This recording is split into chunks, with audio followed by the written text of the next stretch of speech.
So the product we're showcasing today is a T3Q AI, also known as HunMin JungUm. It is a casebook that allows us to basically create an AI platform that also develops and builds other AIs as well.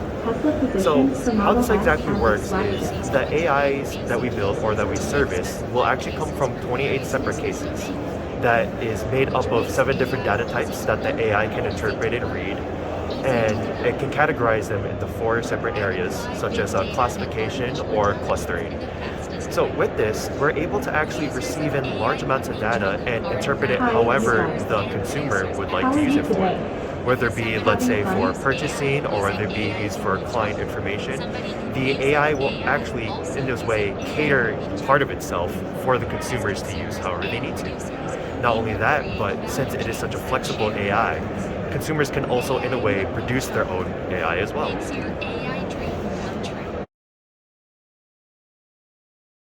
So our T3Q AI is an integrated big data and AI platform. So what this means is it's an environment that allows us to actually create the space for our customized AI for our clients and customers and consumers. So this allows us to be able to create, based off of our variety of different data types and our classifications, an AI that suits our consumers' needs. This is also a platform that allows our consumers to learn and understand exactly what makes an AI and what exactly it can do for us as consumers and users.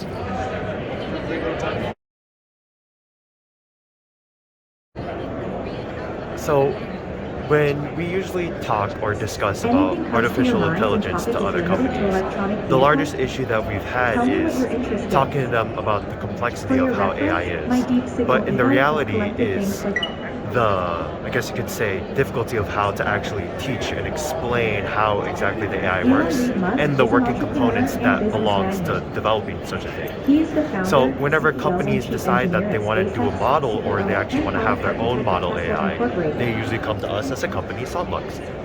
However, because of how many moving factors and how many platforms we have to design and actually build, we have to consider that we want to create something more simplistic for companies to use, so that not only can they use the product, but they can also understand the expertise and the building blocks that's required for an AI to function. Not only that, but they're also able to properly understand the full scope of the information that they have on hand, such as, let's say, the logistical numbers of purchasing power, or you could say the information that they use as well, and they take in, such as their name, their email, what company they work for. That way they can develop an AI that specifically caters to them, and they can learn exactly how it functions as well. Basically creating an all-in-one service where companies can improve upon the AI that they've built as well.